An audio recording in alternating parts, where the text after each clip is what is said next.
You've been told to think thoughts of wealth to become rich, haven't you? To visualize abundance, to repeat affirmations about money flowing to you effortlessly. Yet here you are, still struggling, still straining, still watching your bank account with that familiar knot in your stomach. You've been told to imagine perfect love, to feel the emotions of being cherished, to act as if your soulmate is already beside you. But the relationships that show up are the same disappointing patterns, the same unfulfilling dynamics, as if the universe is playing some cruel joke on your desires. Why this maddening disconnect between what you desperately want and what stubbornly appears? The truth is devastatingly simple. You're focused on the wrong thing entirely. Most people are trying to paste positive thoughts on top of a weak character, like putting expensive wallpaper on a crumbling wall. They're attempting to think their way to success, while their habits scream failure. They're visualizing love while their actions radiate selfishness. They're affirming abundance while their character whispers scarcity. This is the great delusion of our age, the reason why millions consume self-help content, yet remain fundamentally unchanged. You cannot trick the universe with pretty thoughts when your very essence contradicts them. James Allen, the forgotten master of inner causation, saw through this illusion over a century ago. While others chased external formulas and secret techniques, he discovered the immutable law that governs all human experience. You don't attract what you want, you attract what you are. Your circumstances are not random events that happen to you. They are precise reflections of the character you have built, thought by thought, choice by choice, year by year. The poverty you experience mirrors an impoverished character. The chaos in your relationships reflects the disorder in your soul. The success that eludes you is simply incompatible with who you have become. But here lies the promise, the revolutionary secret that can transform everything. Instead of chasing circumstances, you can architect a character so powerful, so noble, so magnetically aligned with your desires, that success, peace, and abundance flow to you as naturally as water flows downhill. This is not about positive thinking, this is about positive being. This is about becoming the kind of person for whom your dreams are not aspirations, but inevitable outcomes. This is about building an inner foundation so unshakable that the storms of life only reveal its strength. James Allen, author of the timeless masterpiece As a Man Thinketh, understood what modern gurus miss entirely. Character is destiny, not affirmations, not vision boards, not manifestation rituals, but the slow, patient construction of who you are at your core. In this video, you will learn the lost art of character building through thought, the precise method by which you can architect your soul to become a living magnet for everything you desire. You will discover how to stop being a beggar at life's door and become instead the sovereign of your own experience. But I must warn you now before we go deeper. Allen taught that even a so-called good thought, if not allied with action, becomes a poison that corrupts your character from within. The dreamer who thinks noble thoughts but takes no noble action becomes worse than the person who never dreams at all. This critical pitfall, which I will fully reveal in Part 4, has trapped countless seekers in a prison of beautiful illusions while their actual lives crumble around them. The path we're about to walk demands more than mental gymnastics. It demands the courage to become. Before we begin this journey into the depths of character transformation, I invite you to pause and consider. What is the one character trait that, if you possessed it fully, would change everything? Is it unshakable confidence, serene wisdom, magnetic charisma, disciplined focus? Comment below with that single trait, because by the end of this video, you will have the exact blueprint for forging it into the very fabric of your being. This is your moment to stop wishing and start becoming. Our man is literally what he thinks, his character being the complete sum of all his thoughts. This statement from James Allen is not metaphorical, it is as literal as the law of gravity. Every thought you have ever entertained, every mental image you have ever held, every internal dialogue you have ever conducted has left its mark upon the invisible architecture of your character. You are not a fixed entity experiencing thoughts. You are the living accumulation of every thought you have ever chosen to think. This is both the most terrifying and the most liberating truth you will ever encounter. Consider the profound implications of this reality. That flash of jealousy you felt this morning didn't just pass through you like wind through a tree, it became part of you, adding another thread to the tapestry of who you are. The moment of courage you summoned last week when you spoke your truth didn't just happen and disappear. It strengthened the pillar of bravery within your character's structure. Every thought is a vote for the kind of person you are becoming, and the election never ends. A single thought is like a single brick, seemingly insignificant in isolation. You think one angry thought, and nothing appears to change. You think one generous thought, and the world continues as before. But this is the grand deception that keeps people trapped in mediocrity. That single thought, when repeated, becomes a pattern. That pattern, when sustained, becomes a habit. That habit, when reinforced, becomes a trait. That trait, when established, becomes your character. And your character becomes your destiny. Think of your mind as a vast construction site where you are simultaneously the architect, the builder, and the building itself. Every morning you wake up, you pick up the tools of thought and continue the work. Some people build carelessly, throwing together ramshackle structures of conflicting thoughts, creating characters full of contradiction and weakness. Others build with intention, carefully selecting each thought brick, ensuring it aligns with their grand design. The quality of your life is nothing more than the quality of the character you have constructed. Your circumstances are simply the world's reflection of that inner architecture. This is why two people can face identical challenges and have completely different outcomes. The person who has built a character of resilience sees opportunity in crisis. The person who has built a character of victimhood sees only persecution. The external world is merely a mirror, faithfully reflecting back the internal reality you have created through years of thought selection. The poverty that frustrates you is not imposed by society or economics. It is the perfect mirror of an impoverished character that thinks thoughts of lack, limitation, and unworthiness. The wealth that seems so elusive to some flows naturally to others because they have built characters that think thoughts of value creation, abundance, and deserving. This is not about privilege or luck. This is about the invisible architecture that determines what can and cannot enter your life. Your relationships are not random encounters with difficult people. They are precise reflections of the character you bring to every interaction. The person who has built a character of suspicion and defensiveness will attract betrayal and conflict, not because the universe is cruel, but because their character can only recognize and engage with what matches its own frequency. The person who has built a character of trust and generosity attracts loyalty and love for the same immutable reason. This is why trying to change your circumstances without changing your character is like trying to change your reflection without changing your face. You can temporarily force different conditions through sheer will, but they will always revert to match your character's true nature. The promotion you manipulated your way into will be lost if your character lacks the integrity to sustain it. The relationship you desperately pursued will crumble if your character lacks the maturity to maintain it. But here's where Alan's teaching becomes revolutionary. You are not condemned to the character you have unconsciously built. Every moment presents a new opportunity to choose different thoughts, to lay different bricks, to construct a different destiny. The character you have is not the character you must keep. The architect can always revise the blueprint, can always tear down weak structures and build stronger ones in their place. The process is simple, but not easy. It requires becoming conscious of your thoughts instead of being their slave. It requires choosing thoughts that align with who you want to become rather than who you have been. It requires the patience to build slowly and steadily, knowing that a character cannot be transformed overnight any more than a cathedral can be built in a day.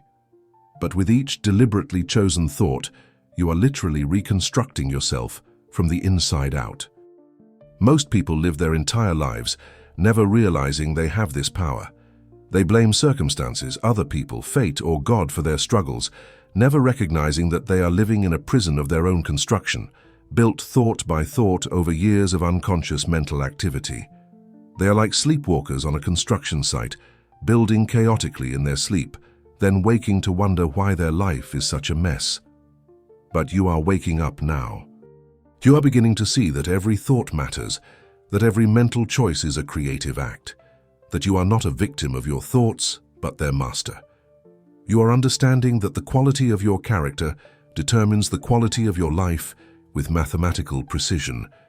You are recognizing that the power to transform your circumstances lies not in changing the external world, but in reconstructing your internal one. This is not philosophy. This is physics. The law of character is as reliable as any natural law. Build a character of fear, and you will attract circumstances that justify that fear. Build a character of confidence, and you will attract opportunities that reward that confidence.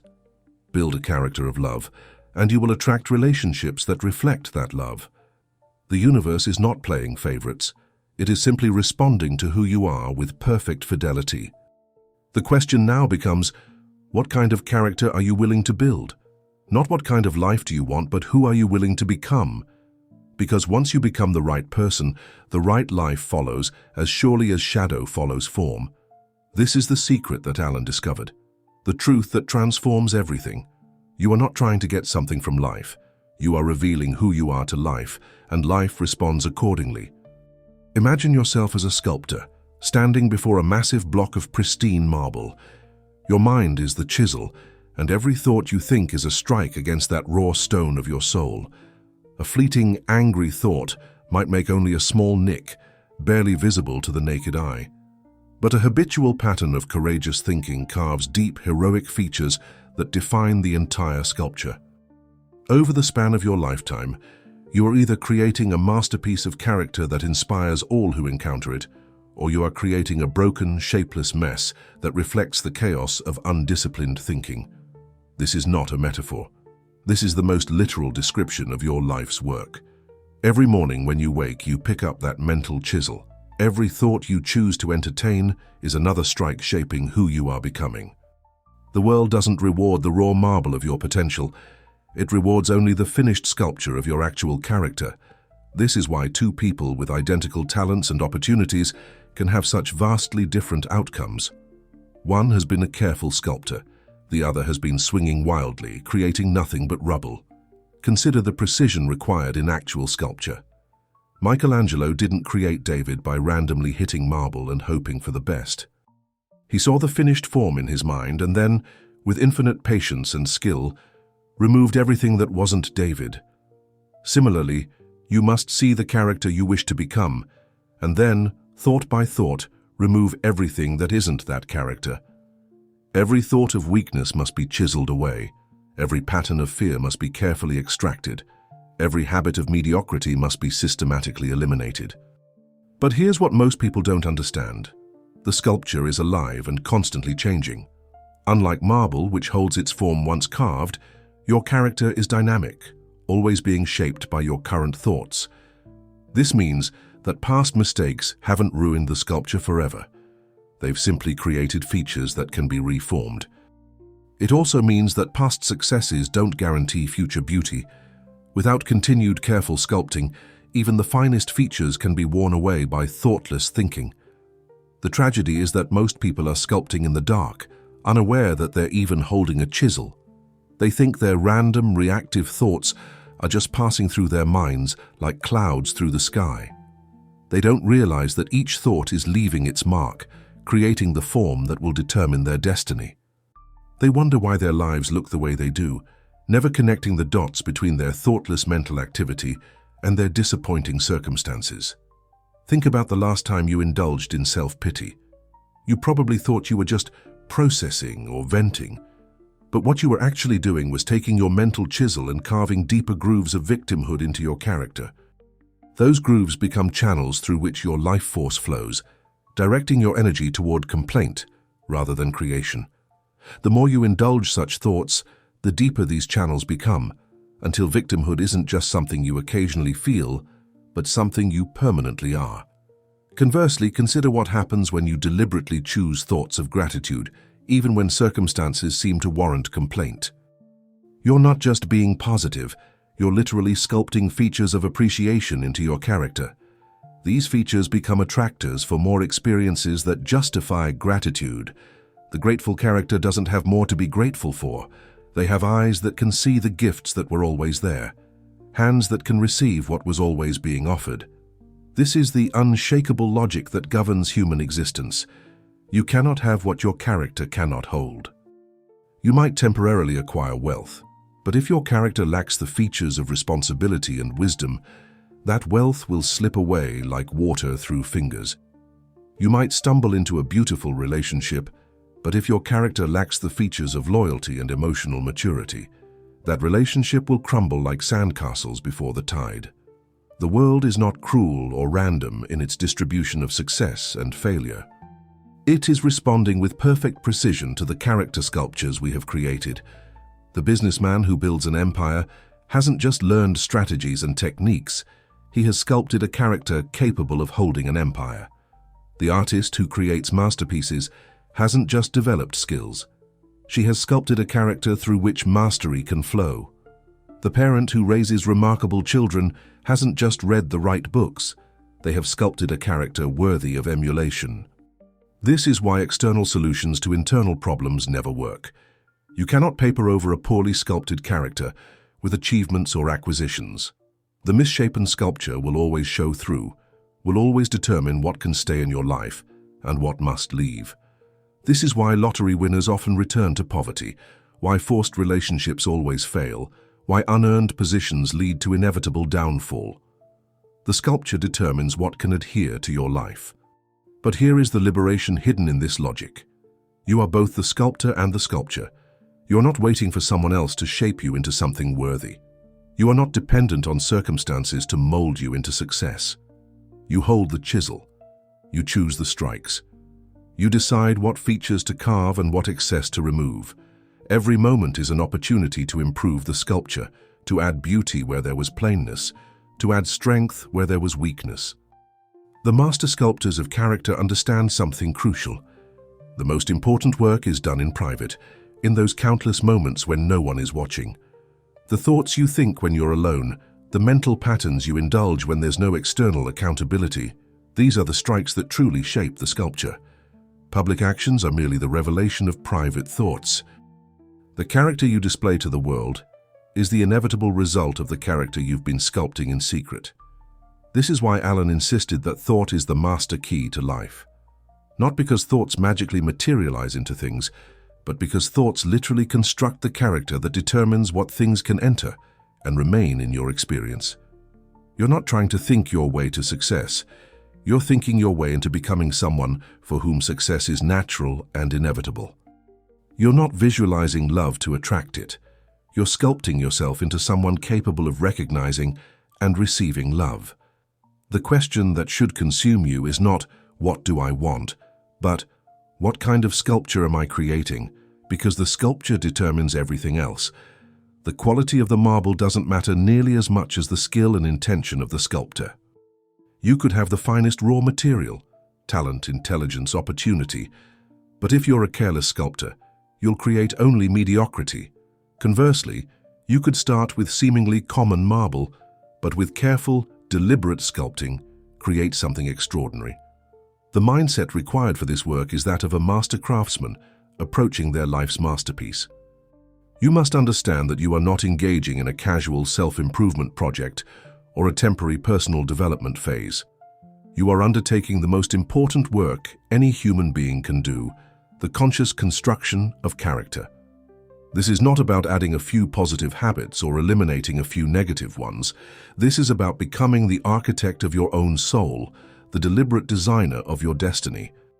Every other achievement pales in comparison to this work, for every other achievement depends upon it. Consider how a master architect approaches the construction of a cathedral. They don't begin by worrying about the decorative elements or the finishing touches. They start with the foundation, knowing that everything else depends upon its strength. They work with patience that spans years, sometimes decades, understanding that greatness cannot be rushed. They pay attention to details that no one will ever see, because they know that invisible integrity determines visible longevity. This is exactly the mindset you must bring to the construction of your character. You must develop what I call the cathedral patience, the ability to work on something that won't be complete for years, possibly decades.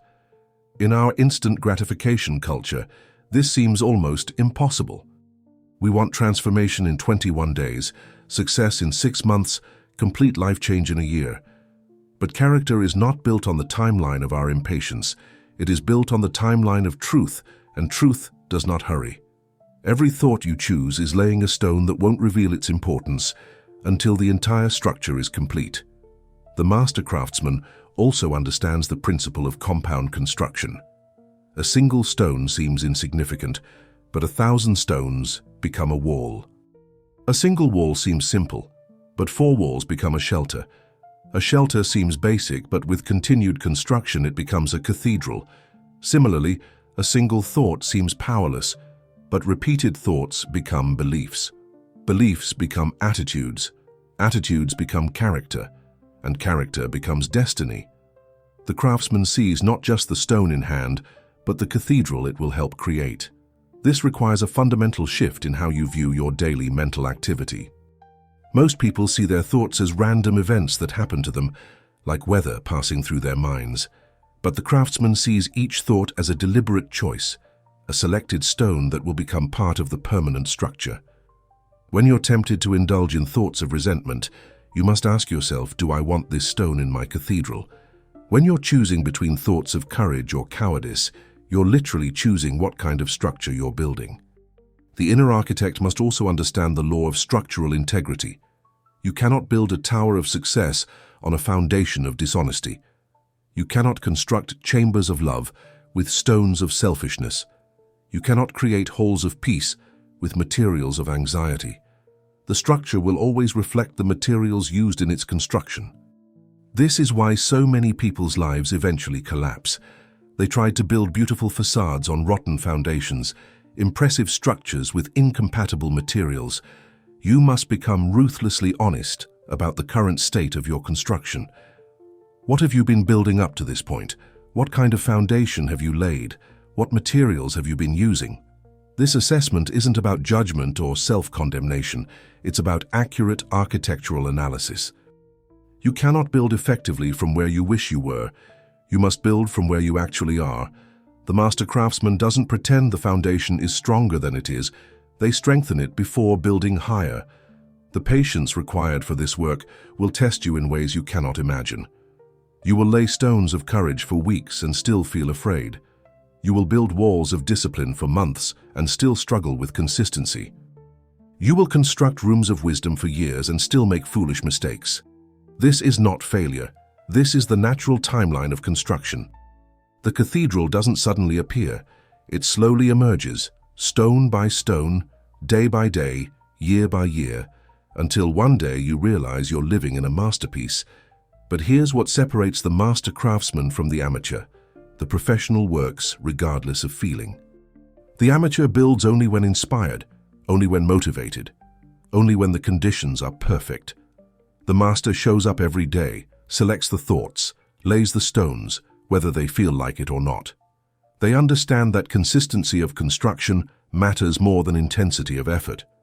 A stone laid every day for a year builds more than 100 stones laid in a single day of enthusiasm. You must also develop the craftsman's eye for quality. Not all thoughts are equal building materials. Some thoughts are like granite, strong, durable, able to bear tremendous weight. These are thoughts of principle, integrity, and truth. Other thoughts are like sandstone. They might look substantial but crumble under pressure.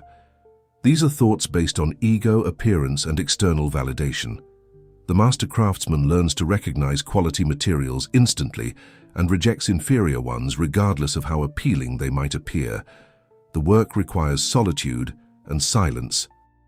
While others are consuming endless content, seeking the next technique, the next guru, the next promise of rapid transformation, the master craftsman is in their workshop, quietly selecting thoughts, carefully placing stones, patiently building what will last. They understand that the noise of the world is designed to distract from this work, to convince you that the answer is outside when it has always been inside. This mindset also demands that you stop comparing your construction to others. You are not building their cathedral, you are building yours. Their timeline is not your timeline, their materials are not your materials. Their design is not your design.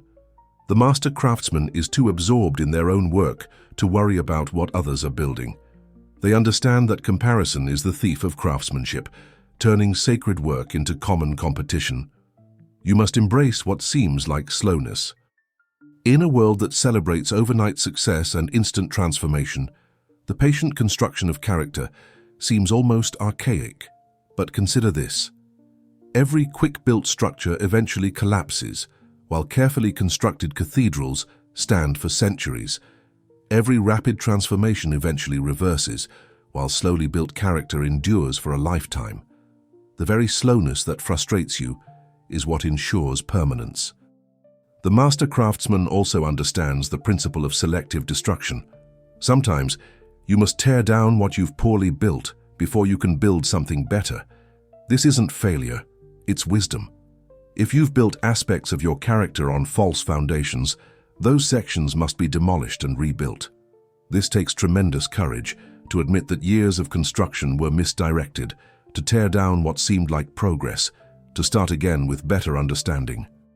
Most importantly, the master craftsman finds joy in the work itself, not just in the finished product. They love the feeling of selecting the perfect thought stone. They find satisfaction in placing it exactly where it belongs. They take pride in work that no one else may ever notice or appreciate. This is crucial because the construction never truly ends. Even when your character cathedral is magnificent, it still requires maintenance, improvement, expansion. The work is not a means to an end. The work is the end. You are not trying to quickly fix yourself so you can get on with your real life. This construction is your real life. Every thought you choose is a sacred act of creation. Every mental pattern you establish is a structural decision that will affect everything else you build. You are not a person who occasionally thinks. You are a craftsman whose every thought is constructing the cathedral of your character. This is the mindset that transforms random mental activity into deliberate destiny creation.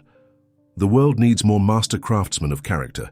It has enough people seeking quick fixes, enough people building facades, enough people constructing on sand. It needs people willing to do the slow, patient, invisible work of building something real, something lasting, something worthy. This is your invitation to join the ancient guild of character craftsmen, to take up the tools of thought, and to begin the sacred work of building a cathedral within your soul. Step 1. Define your ideal character. This is where the sacred work begins, not with vague aspirations but with crystalline clarity about who you must become. Sit in silence and envision the person who would naturally, effortlessly live the life you desire. But here's the crucial distinction. You're not envisioning their possessions, their circumstances, or their achievements. You're envisioning their character traits, their virtues, the invisible qualities that make them capable of creating and sustaining such a life. Write them down. Poise, discipline, courage, integrity, serenity, compassion, wisdom, strength. These are not just words, they are blueprints for the soul you're about to construct. The person who has the relationship you want, what character traits do they possess? Not physical attributes or external circumstances, but internal qualities. They have emotional maturity that prevents them from reacting from wounds. They have the security that allows them to love without possessing. They have the wisdom to choose growth over comfort in every interaction. They have the patience to let love deepen rather than forcing it to hurry. Write these traits down as if you were creating the architectural specifications for a building that must withstand the storms of intimacy.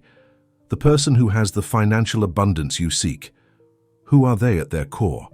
They possess the discipline to delay gratification when everyone else is spending. They have the courage to take calculated risks when others retreat in fear. They maintain integrity even when cutting corners would be profitable. They think in decades while others think in days. They see money as a tool for creation, not a goal for accumulation. These traits are the true wealth. The money is merely the inevitable byproduct of such a character. Step 2. Choose one trait as your keystone. This is where most people fail before they even begin. They try to reconstruct their entire character simultaneously, like trying to build every wall of a house at the same time. The result is always the same. exhaustion, confusion, and eventual abandonment of the entire project. The master builder knows that every great structure has a keystone, the central stone that holds everything else in place. Choose one trait that, if fully developed, would naturally support the development of all others. Let's say you choose Serenity as your keystone trait. This is not a random example. Serenity is perhaps the most powerful trait you can develop because it affects every other aspect of character. From serenity comes clarity of thought. From clarity comes better decisions. From better decisions comes improved circumstances. From improved circumstances comes greater confidence. From confidence comes courage. From courage comes action. From action comes achievement. Do you see how one trait becomes the catalyst for total transformation? But the selection of your keystone trait must be strategic, not emotional. Don't choose the trait you think you should develop. Choose the trait whose absence is causing the most damage in your life. If your lack of discipline is sabotaging every area of your existence, that's your keystone. If your absence of courage is keeping you trapped in situations you've outgrown, that's your keystone. If your deficiency of integrity is poisoning your relationships and reputation, that's your keystone. The trait that would solve your most pressing problems is the trait that deserves your complete focus. Commit to this single trait for a defined period, 1 month minimum, 3 months optimal. This seems like a long time in our culture of 7-day transformations, but remember, you're not trying to think about the trait, you're trying to become it. You're not adding serenity to your character like a coat of paint. You're building it into your character like a supporting beam. This takes time, repetition, and unwavering focus. Every scattered effort toward multiple traits is energy stolen from the construction of your keystone. Step 3. Consciously cultivate the thoughts. This is where the work becomes tangible, where philosophy becomes practice. Throughout your day, you must deliberately choose thoughts that align with your chosen trait. If you've chosen serenity, then every situation becomes an opportunity to practice serene thinking. When you're stuck in traffic, instead of the automatic thoughts of frustration, you consciously choose thoughts of acceptance. When someone criticizes you, instead of defensive thoughts, you choose thoughts of calm evaluation. This is not suppression, this is conscious selection. The key word here is consciously. Most of our thoughts are unconscious, automatic reactions based on years of conditioning. You think angry thoughts when cut off in traffic, not because you choose to, but because that's the groove your mind has worn through repetition. Conscious cultivation means catching yourself in the automatic thought and deliberately choosing a different one. It means becoming the observer of your mind rather than its victim. It means taking responsibility for every thought you allow to take root in your consciousness. This requires developing what I call thought vigilance, a constant awareness of your mental activity. You must become like a security guard at the gate of your mind, examining every thought that seeks entry. Does this thought align with serenity? Then welcome it in, nurture it, let it stay as long as it likes. Does this thought conflict with serenity? Then firmly but gently turn it away. You're not fighting against negative thoughts. You're simply not giving them residence in your mental home. When faced with a stressful situation, pause and ask yourself, what is the serene thought here? This question becomes your compass, always pointing toward your chosen direction. The serene thought isn't always the easy thought or the comfortable thought. Sometimes the serene thought is accepting a difficult truth. Sometimes it's acknowledging your own contribution to a problem. Sometimes it's releasing control over what was never yours to control. The serene thought is the one that brings peace, even if it doesn't bring pleasure. Step 4. Prove the thought with action. This is the crucial link that Alan warned about, the difference between dreamers and builders. After thinking a serene thought, you must take a serene action. The thought without the action is impotent. The action without the thought is mechanical. But when thought and action unite, character is forged. When you think a serene thought about a frustrating situation and then speak calmly instead of snapping, you're not just managing behavior, you're building character. When you think a serene thought about a worry and then take a deep breath instead of spiraling into anxiety, you're constructing your new identity. Every time you link a chosen thought to a corresponding action, you're strengthening neural pathways that will eventually become automatic. You're teaching your body to follow your mind's new direction. You're proving to yourself that you can be different, that you can choose who you become. This proof is essential because your subconscious mind doesn't believe your affirmations, it believes your actions. When your actions consistently match your chosen thoughts, your subconscious begins to accept your new identity as real. The action doesn't have to be grand or dramatic.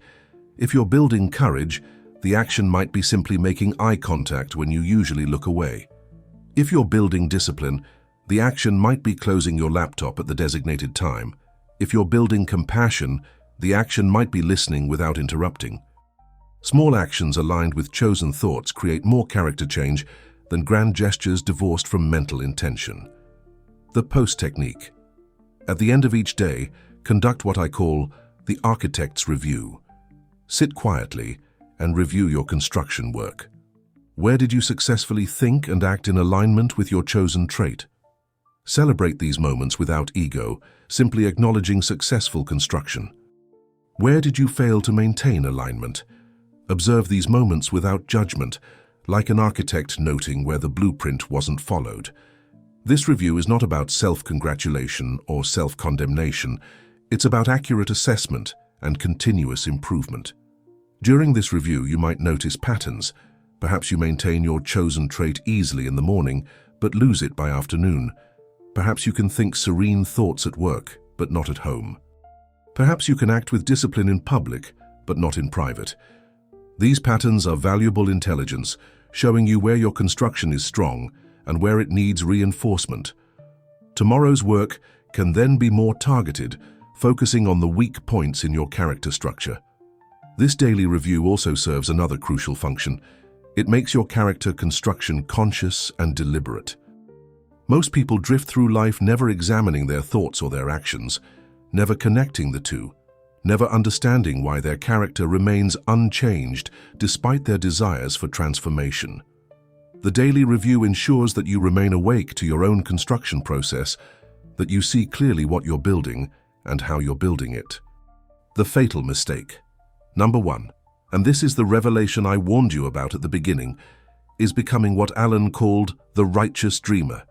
This is the person who fills their mind with beautiful, noble, elevated thoughts, but whose actions remain weak, inconsistent, and ineffective. They meditate on compassion but act selfishly. They visualize success but work half-heartedly. They affirm abundance but live in the consciousness of lack. These fruitless thoughts, as Alan termed them, create a character that is perhaps the most tragic of all. The dreamer who dies with their music still inside them, the potential that never became actual. The righteous dreamer is more dangerous than the person who thinks no noble thoughts at all, because they live in a state of perpetual self-deception. They believe they are spiritual because they think spiritual thoughts. They believe they are successful because they imagine success. They believe they are loving because they feel love in their meditations. But character is not built from thoughts alone, any more than a house is built from blueprints alone.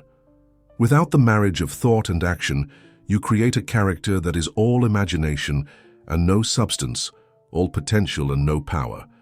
This creates a peculiar form of suffering, the agony of knowing what you could be while remaining what you are. The righteous dreamer can see their ideal life with perfect clarity, can describe their perfect character in eloquent detail, can even inspire others with their vision. But they cannot live it. They are like someone who has memorized every travel guide to Paris, but has never left their hometown. They know everything about the destination, except the only thing that matters, the actual experience of being there. The universe responds to what you do, not what you dream. This is the harsh truth that the righteous dreamer cannot accept. They want to believe that their beautiful thoughts are enough, that their good intentions count as good character, that their mental rehearsals equal actual performance. But life is ruthlessly practical.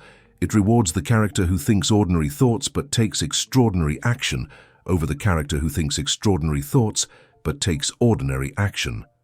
Fatal mistake. Number 2, character compartmentalization. This is the delusion that you can have different characters for different areas of your life. You try to be honest in business, but dishonest with your family. You attempt to be disciplined at work, but undisciplined at home. You strive to be confident in public, but allow yourself to be insecure in private. This creates a fractured, unreliable character that eventually collapses under the weight of its own contradictions. True character is seamless, consistent, integrated. You cannot be partially honest any more than you can be partially pregnant. When you compartmentalize character, you create what I call character leak. The dishonesty you practice in one area seeps into all others, poisoning the entire structure. The weakness you allow in private undermines the strength you project in public. The fear you indulge when alone sabotages the courage you display when watched. Your character is not a collection of separate rooms. It's a single, unified structure. A crack in one wall eventually brings down the entire building. This is why so many successful people eventually face spectacular downfalls.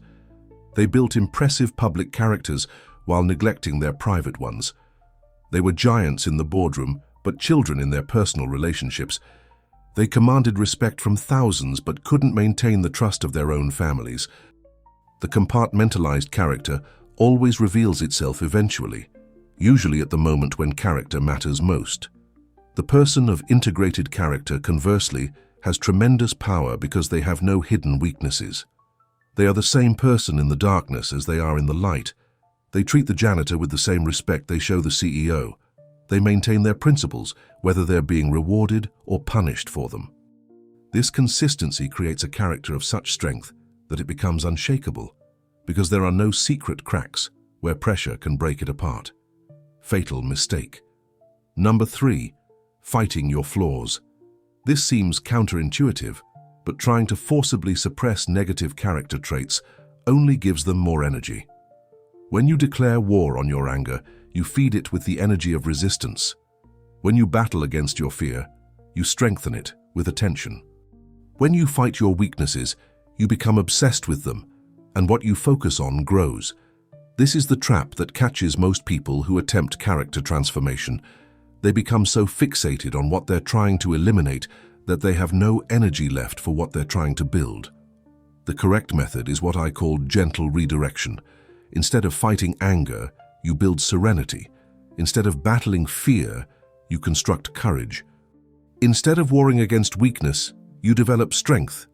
You don't try to empty your mind of negative thoughts. You fill it so full of positive ones that there's no room for negativity. You don't try to stop being who you were. You become so busy becoming who you want to be that the old character simply atrophies from lack of use. Think of it like a garden. You don't eliminate weeds by fighting them. You eliminate them by planting so many flowers that the weeds are crowded out. You don't create beauty by destroying ugliness. You create it by cultivating beauty until ugliness becomes irrelevant.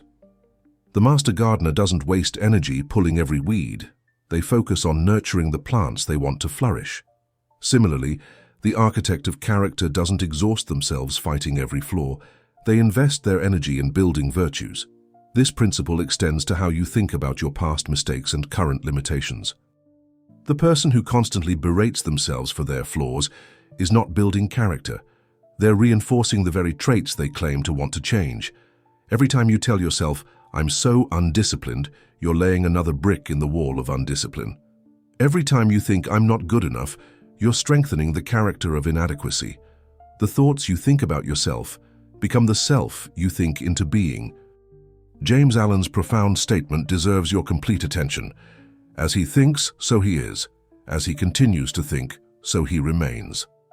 This is not just about the power of thought. It's about the persistence of thought. A single thought of courage doesn't make you courageous, but continued thoughts of courage eventually make courage your nature. A single thought of gratitude doesn't make you grateful, but continued thoughts of gratitude eventually make gratitude your default state. Character is not built in moments of inspiration, but in the accumulated momentum of consistent thinking. This highlights why character building is not a one-time event, but a continuous process of mental cultivation. You don't graduate from this work. You don't reach a point where your character is complete and you can stop paying attention to your thoughts.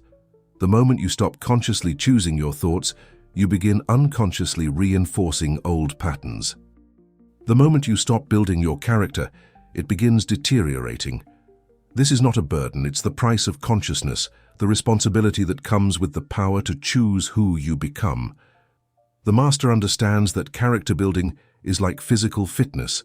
It's easier to maintain than to achieve. Once you've built a trait into your character through consistent thought and action, maintaining it requires far less energy than creating it did, but abandonment leads to atrophy. The courage you spent months building can be lost in weeks of cowardly thinking. The serenity you carefully constructed can be destroyed by days of anxious thoughts. This is why the work never ends. It simply becomes easier, more natural, more enjoyable. Alan also taught that the quality of your thoughts determines the quality of your character, and the quality of your character determines the quality of your life. But here's what most miss. Quality is not about thinking positive thoughts versus negative thoughts. Quality is about thinking true thoughts versus false thoughts, constructive thoughts versus destructive thoughts, thoughts aligned with natural law versus thoughts that violate it. A thought of justified anger might be higher quality than a thought of false forgiveness. A thought of honest limitation might be superior to a thought of delusional capability. The highest quality thoughts are those that acknowledge reality while maintaining possibility. They don't deny current circumstances, but they don't accept them as permanent. They recognize present limitations, but refuse to be defined by them. They see clearly what is while holding firmly to what could be. These thoughts have the power to transform because they're grounded in truth while oriented toward growth. They build character that is both realistic and optimistic, practical and visionary. Another master tip: pay special attention to your thoughts in the transition moments of your day. The thoughts you think upon waking set the tone for your entire morning. The thoughts you think before sleep program your subconscious for the night. The thoughts you think while commuting create the bridge between your different worlds. These transition moments are when your mental guard is often down, when old patterns reassert themselves. Master these moments, and you master your character construction. The principle of mental momentum is crucial to understand. Thoughts are not isolated events. They create momentum in specific directions. A thought of gratitude makes the next thought of gratitude easier. A thought of complaint makes the next complaint more likely. This is why the first thought you choose in response to any situation is so important. It sets the direction of mental momentum. Once momentum is established, it takes significant energy to reverse it. Better to choose the right direction from the start. Alan understood something that modern neuroscience has confirmed. The brain cannot distinguish between a vividly imagined experience and a real one. This means that every thought is a practice run for reality. When you think thoughts of confidence, you're rehearsing confident behavior. When you think thoughts of failure, you're practicing failing. Your thoughts are not just ideas. They're instructions to your nervous system, commands to your cells, programs for your future behavior. This is why the quality of your inner dialogue matters so much. The way you talk to yourself in the privacy of your own mind becomes the way you show up in the publicity of the world. If your inner dialogue is critical, harsh, and defeating, that becomes your character's baseline. If your inner dialogue is encouraging, firm but kind, constructive, that becomes your character's foundation. You are always becoming the person you're talking to yourself about. The master also knows the power of thought replacement rather than thought suppression. When an unwanted thought arises, don't try to push it away. Immediately replace it with its opposite.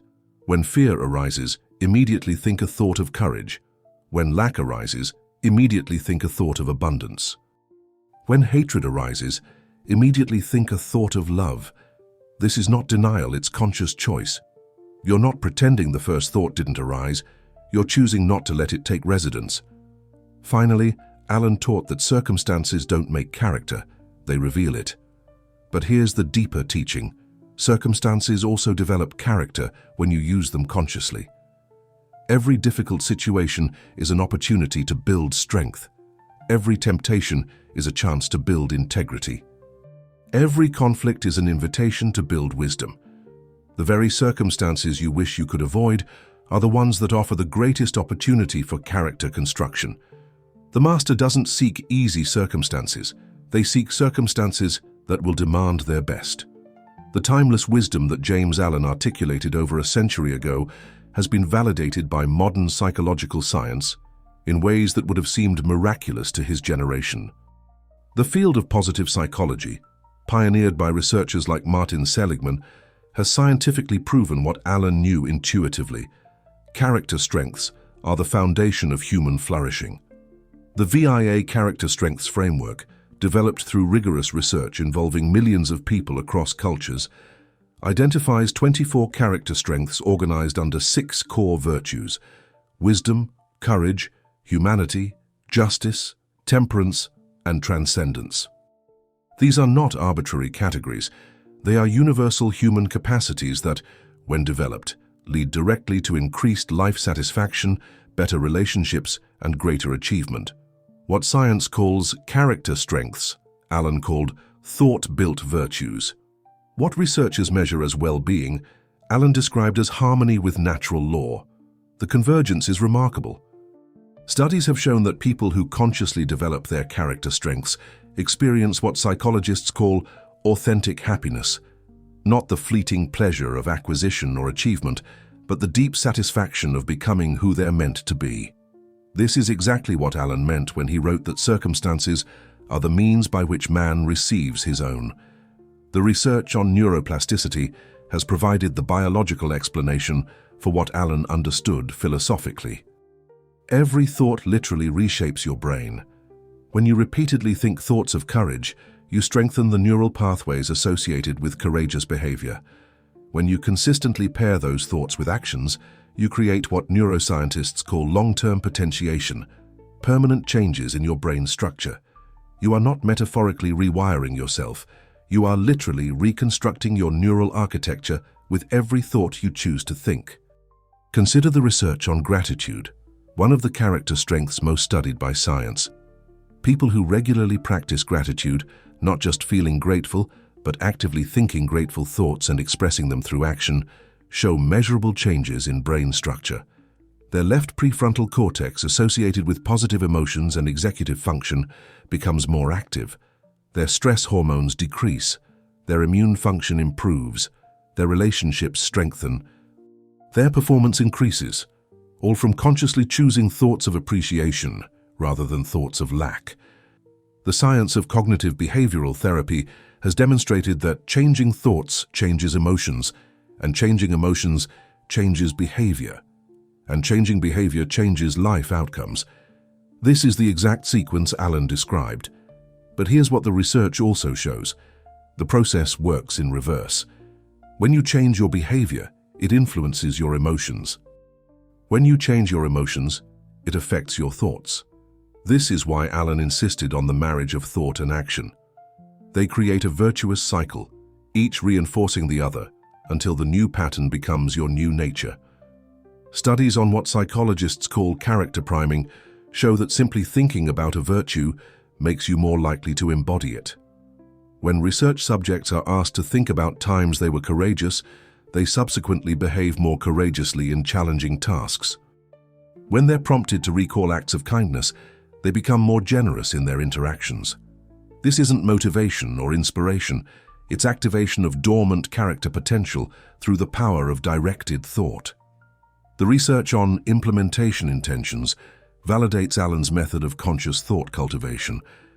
Studies show that people who form specific mental plans, when situation X happens, I will think Y and do Z, are significantly more successful at behavior change than those who rely on willpower alone.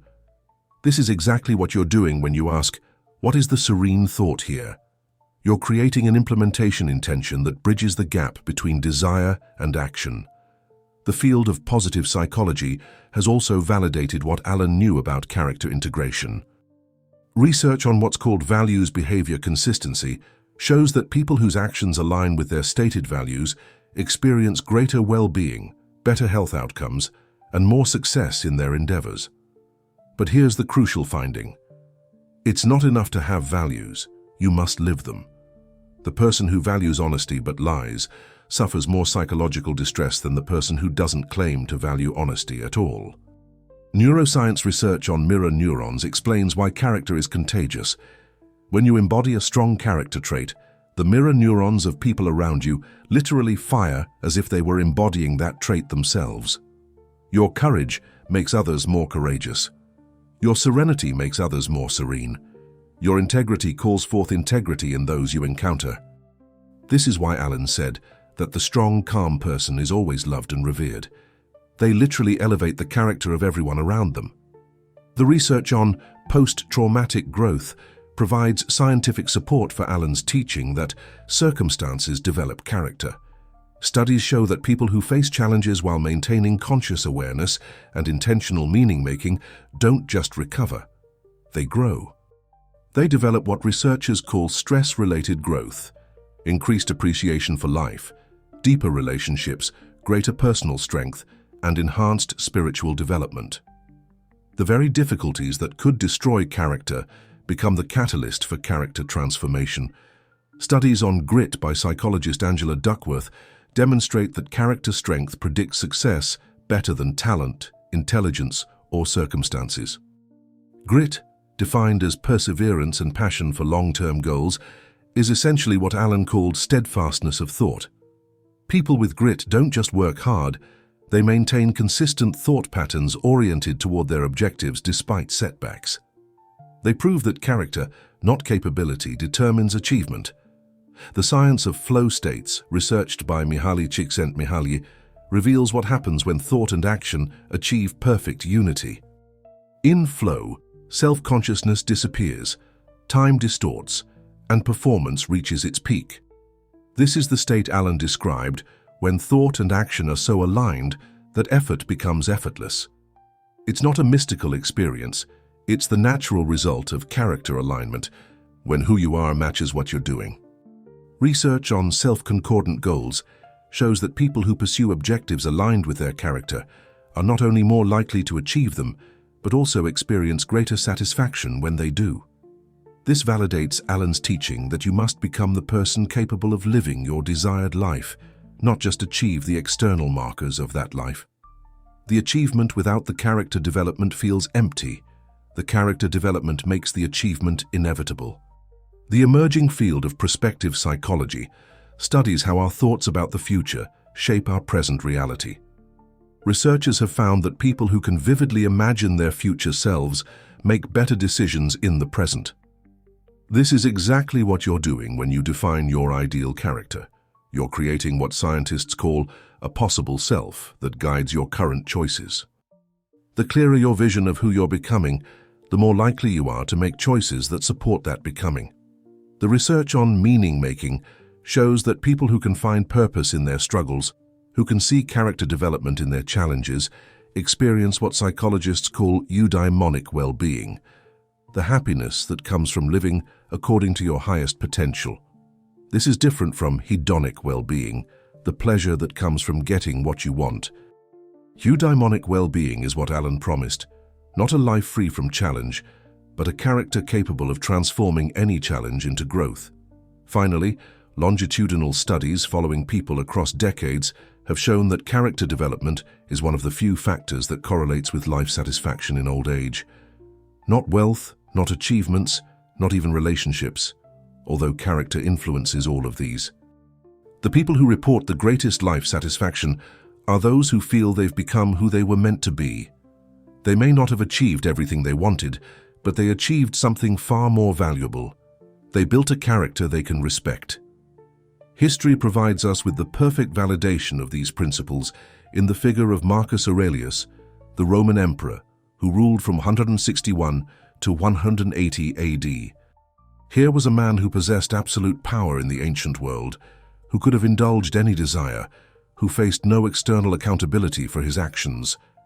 Yet his personal journal, which we know as Meditations, reveals a man engaged in exactly the kind of character construction Alan would describe 17 centuries later.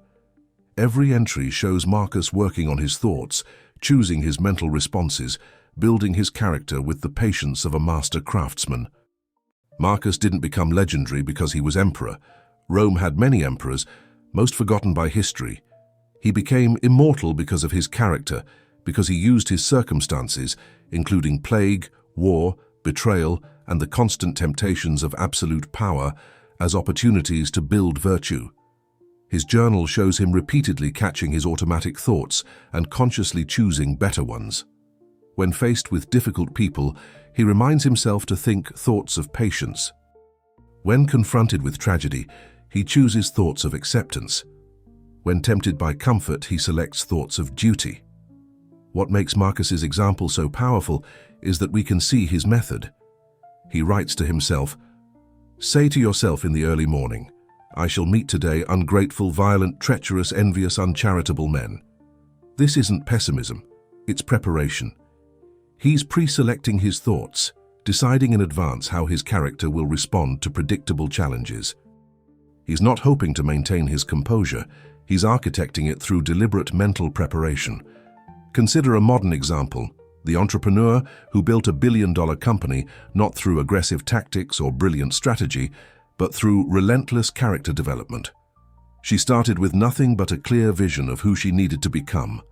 While others focused on business plans and funding rounds, she focused on building unwavering integrity. She chose thoughts of abundance when her bank account showed scarcity. She selected thoughts of service when tempted by greed. She maintained thoughts of long-term value when pressured for short-term gains. What happened was predictable to anyone who understands Allen's principles.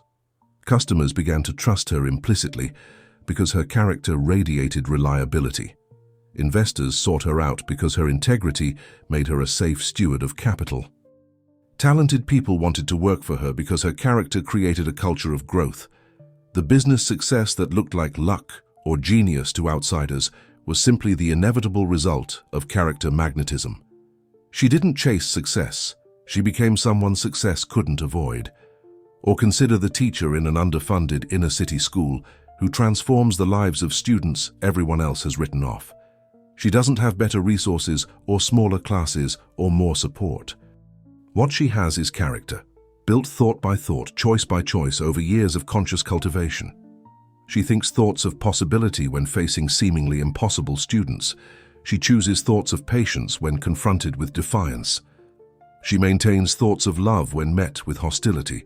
Her character becomes a force field that changes everyone who enters it.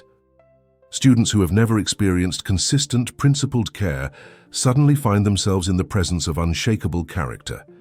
They begin to believe in themselves because she believes in them with such consistency that doubt becomes impossible.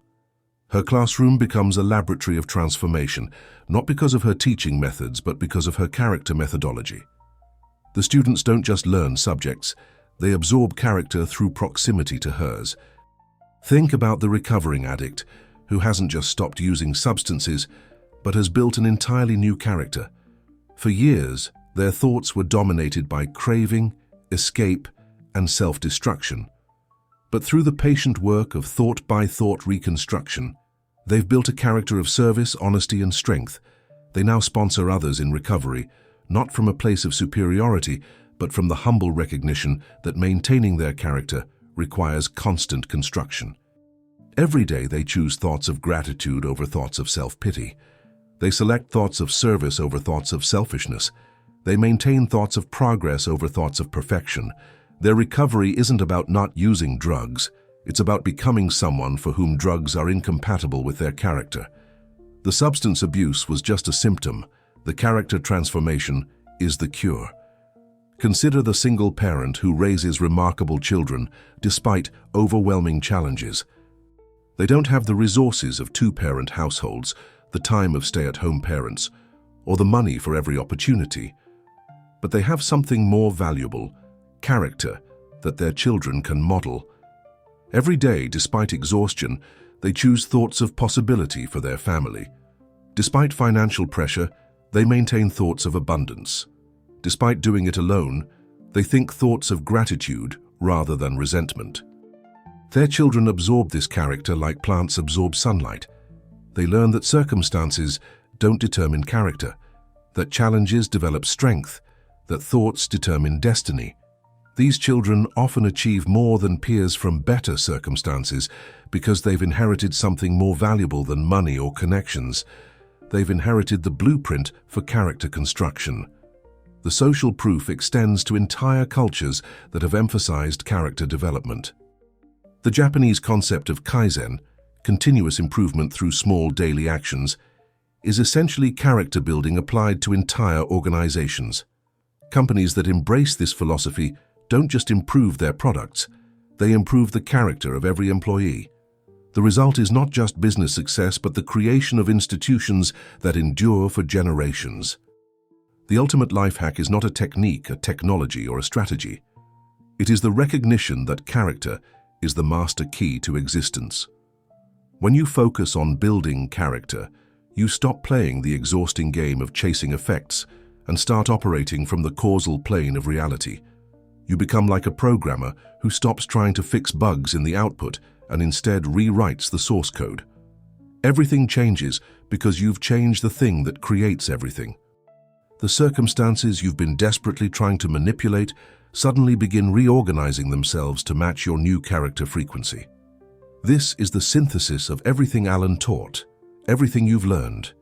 You are not separate from your life, trying to influence it from the outside.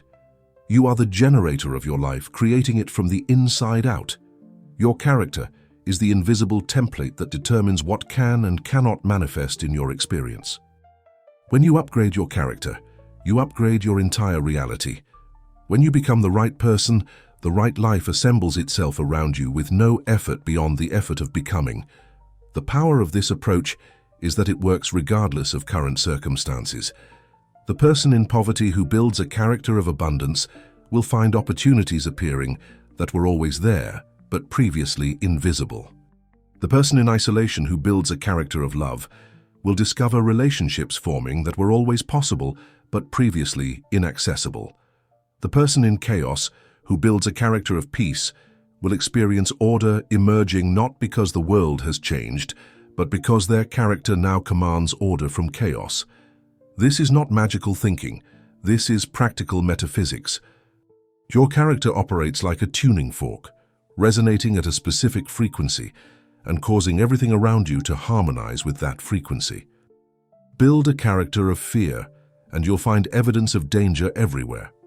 Build a character of courage, and you'll discover opportunities for heroism in the same circumstances that previously paralyzed you. The world hasn't changed.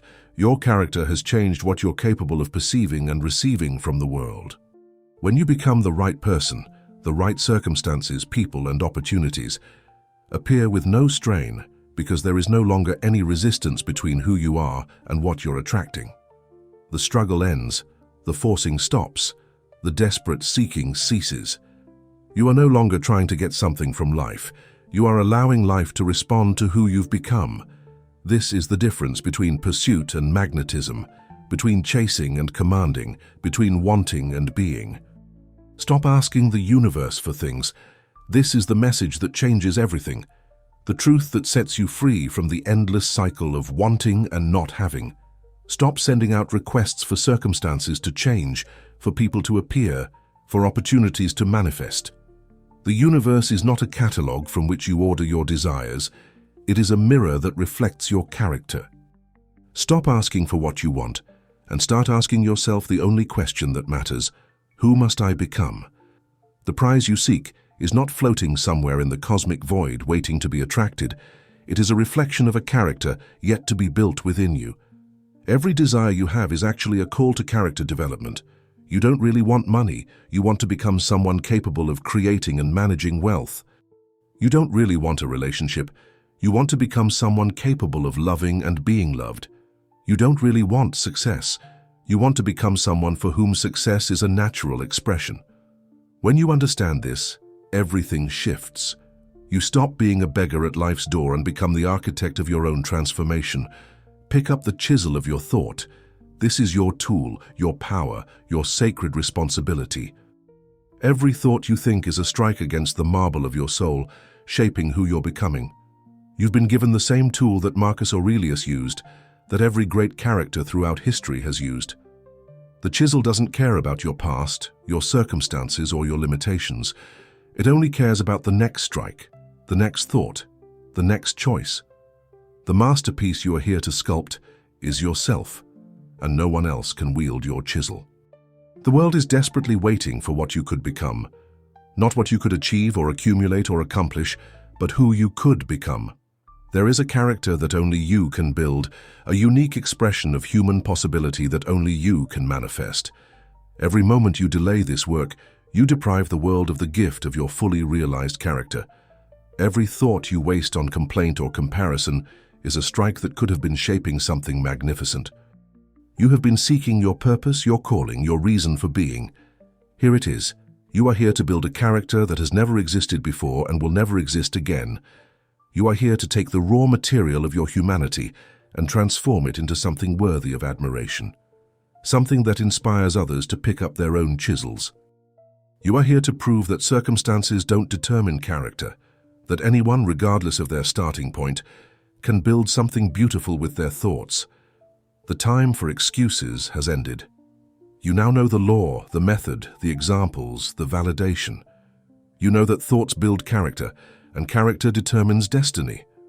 You know that you have the power to choose your thoughts, and therefore to choose who you become. You know that the universe responds not to your wishes but to your character. You know everything you need to know. The only question remaining is whether you will use this knowledge or waste it. Your life up to this moment has been the perfect preparation for the character you're meant to build. Every challenge you faced has shown you where your character needs strengthening. Every failure has revealed where your thoughts have been weak. Every success has proven that character development is possible. You are not starting from zero. You are starting from exactly where you need to start. The architect doesn't lament the current state of the construction site. They simply begin building from where they are. Here is your challenge should you choose to accept the mantle of the character architect, the Keystone Character Challenge. For 1 week, just 7 days, pick one character trait that would transform your life if you fully embodied it. Not multiple traits, not a general intention of improvement, but one specific trait that would serve as the keystone for everything else you want to build. This trait should be the one whose absence is causing the most pain in your life, or whose presence would create the most possibility. Every single day of this week, you must identify at least 3 opportunities to consciously think and act in alignment with that trait. These opportunities are everywhere, in your morning routine, in your interactions, in your challenges, in your quiet moments. When you encounter these opportunities, you will pause, ask yourself what thought aligns with your chosen trait. Think that thought deliberately, and then immediately take an action that proves the thought.